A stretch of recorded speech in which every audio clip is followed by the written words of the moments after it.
ମାନେ କୋଉ ଜଙ୍ଗଲର ଫଳକୁ ଖାଇ ନାହାନ୍ତି।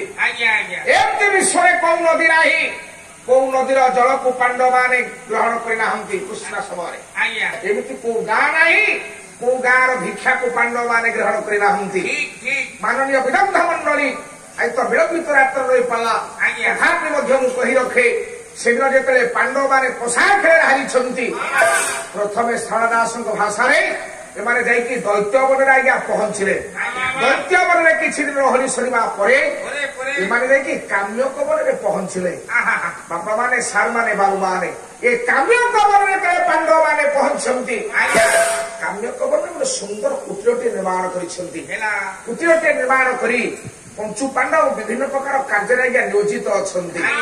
ସେଦିନ ଆପଣମାନଙ୍କର ଧର୍ମଦେବ ଯୁଧିଷ୍ଠିର ଚାରି ଭାଇ ଯାକ ଅଛନ୍ତି ପାଖରେ। ସଦ୍ୟ ଯୌବନା ଯାଜ୍ଞସେନୀ ଅଛନ୍ତି। ଏ ଧର୍ମ ଯୁଧିଷ୍ଠିର ଆଜ୍ଞା ଟିକେ କ୍ରନ୍ଦନ କଲେ। ଆଖିରୁ ଜ୍ଞାନୀ ବାପା ମାନ ଶାରଳା ଦାସ କହନ୍ତି ଯଦିଓ ଧର୍ମଦେବ ଯୁଧିଷ୍ଠିରଙ୍କ ଆଖିରୁ ଟୋପେ ଲୁହ ଝରି ମାଟିରେ ପଡିଯିବ ତାହେଲେ କଥା ଆଜ୍ଞା ସରିଯିବ। କଥା ସବୁ ସରିଯିବ। ମା କଣ ହବ 12 ବର୍ଷ ପୃଥ୍ୱୀ ଶସ୍ୟ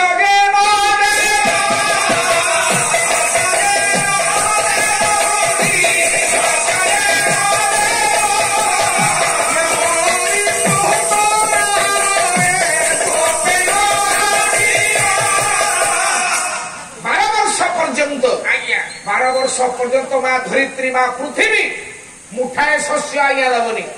খালি যুধিষ্ঠিরଙ୍କ ଆଖିରୁ ଟୋପେ ଲୁହ ଧରିକି ଯଦି ମାଟିରେ ପଡିଯାଏ ବାହାର ପରେ କଣ ଯୁଧିଷ୍ଠିର ଆଜ୍ଞା କାନ୍ଦି ନାହାନ୍ତି କାନ୍ଦିଛନ୍ତି କିନ୍ତୁ ଦିନକ ପାଇଁ ଟୋପେ ହେଲେ ଲୁହ ଆଜ୍ଞା ମାଟିରେ ପକେଇବା ପାଇଁ ଦେଇନାହାନ୍ତି। ଅତି ଆଦାମ କାଇଦାରେ କାନ୍ଦନ୍ତି ଅଞ୍ଚଳରେ ଲୁହକୁ ଆଜ୍ଞା ପୋଛି ପକାନ୍ତି। ଯେତେବେଳେ ଧର୍ମକୁ ନେଇକି ଆପଣଙ୍କର ଯୁଧିଷ୍ଠିର ଦେବ କାନ୍ଦୁଛନ୍ତି କାହିଁକି ନା ଯୁଧିଷ୍ଠିର କାନ୍ଦିଲେ ଧର୍ମ କାନ୍ଦନ୍ତି ଧର୍ମ କାନ୍ଦିଲେ ଧରିତ୍ରୀ କାନ୍ଦେ ଆଉ ଧରିତ୍ରୀ ମାତା କାନ୍ଦିଲେ 12 ବର୍ଷ ପର୍ଯ୍ୟନ୍ତ ମୁଠାଏ ଶସ୍ୟ ମା ଧରିତ୍ରୀ ଆଜ୍ଞା ଦେବ ନାହିଁ। ସେଦିନ କାମ୍ୟକବନରେ ଯେତେବେଳେ ଧର୍ମଦେବ ଯୁଧିଷ୍ଠିର ଆଜ୍ଞା କାନ୍ଦିବାର ଦେଖିଲେ ବୃକୋଦର ଗଦାନାୟକ ଭୀମ ବୃକୋଦର ଦେଖି ଦେଇଛନ୍ତି। ବୃକୋଦର ଦୌଡ଼ି ଆସିଲେ ବଡ ଭାଇଙ୍କ ପାଖରେ ପହଞ୍ଚିଗଲେ। ଭାଇ ଭାଇର ସମ୍ପର୍କ ଆଜ୍ଞା ଆଜିର ସେଦିନର ସମ୍ପର୍କ ଆଜିର ସମ୍ପର୍କ ପ୍ରତି ମୁହୂର୍ତ୍ତରେ ପାଲା ଭିତରେ ଆଜ୍ଞା ଶିକ୍ଷଣ କାର୍ଯ୍ୟକ୍ରମ ଅଛି। କାହାଣୀ ବାଟରେ କାହାଣୀ ଯିବ କିନ୍ତୁ ଏ ଲୋକଶିକ୍ଷା କାର୍ଯ୍ୟକ୍ରମ ହଉଛନ୍ତି ପାଲା। ଆପଣମାନେ ଏତେ ଟଙ୍କା ଖର୍ଚ୍ଚ କରୁଛନ୍ତି ମା ଭଉଣୀ ମାନେ ରାତି ଅନିଦ୍ରା ହଉଛନ୍ତି ସାର୍ ମାନେ ବାବୁ ମାନେ ରାତି ଅନିଦ୍ରା ହଉଛନ୍ତି ପାଇବେ କଣ ଆଜ୍ଞା ପାଲାରୁ। ଇଏ ସୁରବାବୁ ଇଏ ଧର୍ମଦେବ ଯୁଧିଷ୍ଠିରଙ୍କର କାନ୍ଦିବା ଦେଖି ପାବନୀ ଗଦାନାୟକ ବୃକୋଦର ଭୀମ ଆଉ ସମ୍ଭାଳି ପାରିଲେ ନାହିଁ। କାହିଁକି ଆପଣଙ୍କର ସ୍ୱଭାବ ଗଙ୍ଗାଧର ମେହେର ସହିତ ବୋଧୁଟେ ଗାଇବା କହିଲେ ଭାଇ ନୁହେଁ କେବେ ଇଏ ଭଗାରୀ କାହା ସେ ତ ସୁଖ ସାଥୀ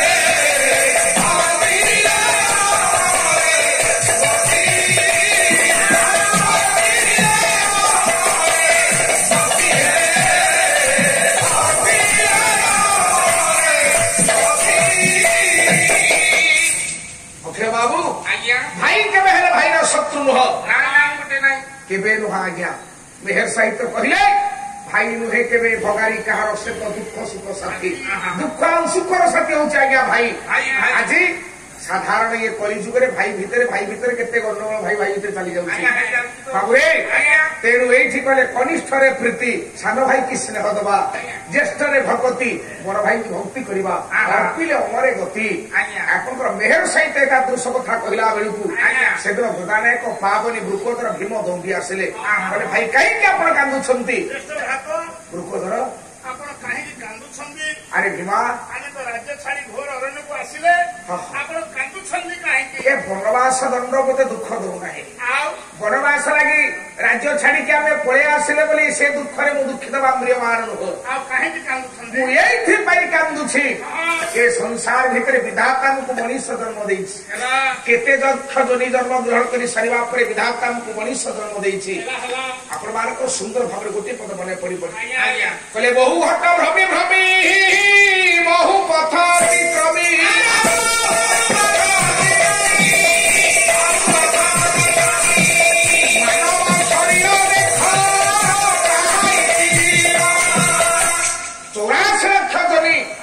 ଭ୍ରମଣ କରି କରି ଶେଷରେ ବିଧାତା ଆମକୁ ସୁନ୍ଦର ଦୁର୍ଲଭ ନର କଳିବ ଦେଇଛି ବା ମଣିଷ ସଦ ଆଜ୍ଞା ଦେଇଛି। ନିଜ ପାଇଁ କେତେ ସମୟ ଚିନ୍ତା କରୁଛେ, ନିଜର ମାତୃଭୂମି ଗାଁ ପାଇଁ କେତେ ସମୟ ଚିନ୍ତା କରୁଛେ, ଅଞ୍ଚଳବାସୀଙ୍କ ପାଇଁ କେତେ ସମୟ ଚିନ୍ତା କରୁଛେ, ଦୁଃଖୀ ଦରିଦ୍ରଙ୍କ ପାଇଁ କେତେ ସମୟ ଚିନ୍ତା କରୁଛେ, ସମଗ୍ର ବିଶ୍ୱ ଜାତି ବିଶ୍ୱବାସୀଙ୍କ ପାଇଁ କେତେ ସମୟ ଚିନ୍ତା କରୁଛେ, ଏ ମାନବ ଜାତି ପାଇଁ ଏ ମଣିଷ କେତେ ସମୟ ଚିନ୍ତା କରୁଛି। ଧର୍ମଦେବ ଯୁଧିଷ୍ଠିର କହିଲେ ଭୀମା ଯେତେବେଳେ ବାରୁଣାବନ୍ତରେ ମୁଁ ଥିଲି ଯଜ୍ଞ ହୋମା ଆଦି ସମସ୍ତ ମଙ୍ଗଳ କାର୍ଯ୍ୟ ମୁଁ କରୁଥିଲି। ଯଜ୍ଞ କରିବା ଦ୍ୱାରା ଆୟୁ ଶାନ୍ତି ବାୟୁ ଶାନ୍ତି ଏ ପଞ୍ଚମହାଭୂତ ଶାନ୍ତି ହେଇଯାଆନ୍ତି, ବନସ୍ପତ ଶାନ୍ତି ହେଇଯାଆନ୍ତି। ତେଣୁ ଆମେ ତ ବନବାସ ଦଣ୍ଡ ଆମକୁ ପଡିଲା। ଆମେ ତ ବାରୁଣାବନ୍ତ ଛାଡିକି ଏବେ ଘୋର ଜଙ୍ଗଲରେ ଅବସ୍ଥାନ କଲେ, କାନ୍ୟକ ବନରେ ଆସିକି ରହିଲେ। ତେଣୁ ଭୀମା ତେଣୁ ସେଇଥିପାଇଁ ମୁଁ କାନ୍ଦୁଛି ଏ ଯଜ୍ଞ ହୋମାଦି ମଙ୍ଗଳ କାର୍ଯ୍ୟ ମୁଁ କରିପାରୁନାହିଁ। ଏଇଠି ଲୋକ ଦ୍ୱାରା ଭୀମ କହିଲା ଜ୍ୟେଷ୍ଠ ଭ୍ରାତ ଆପଣ ଯଦି ଚାହିଁବେ ଏ ଜଙ୍ଗଲରେ କାମ୍ୟକ ବନରେ ଆପଣ ଯଜ୍ଞ ହୋମାଦି ସମସ୍ତ ମଙ୍ଗଳ କାର୍ଯ୍ୟ କରିପାରିବେ।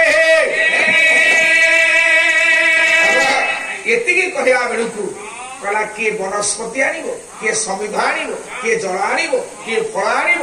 ଏମିତି ଆଜ୍ଞା ପାଞ୍ଚ ଭାଇ ଯାକ ବିଭିନ୍ନ କାର୍ଯ୍ୟରେ ସବୁ ନିୟୋଜିତ ହେଇଗଲେ। ଯେତେ ଫଳମୂଳ ନେଇକି ଆସନ୍ତି ପାଞ୍ଚ ଭାଇ ଯାକ ସଦ୍ୟ ଯୌବନା ଯାଜ୍ଞ ଶ୍ରେଣୀ ସବୁ ଭାବରେ ଏ ପାଞ୍ଚ ଭାଇ ଯାକ ଆଜ୍ଞା ବିଭାଜନ କରି ଖାଇବାକୁ ଦିଅନ୍ତି।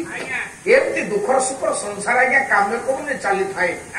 ଏମିତି ଚାଲିବା ବେଳେ ଏମିତି କିଛି ଦିନ ଯାଇଛି ଆଜ୍ଞା। ଆଶ୍ରମରେ ଦିନେ ଏକାକିନୀ ଅଛନ୍ତି ସଦ୍ୟ ଯୌବନା ମା ଯାଜ୍ଞ ଶ୍ରେଣୀ।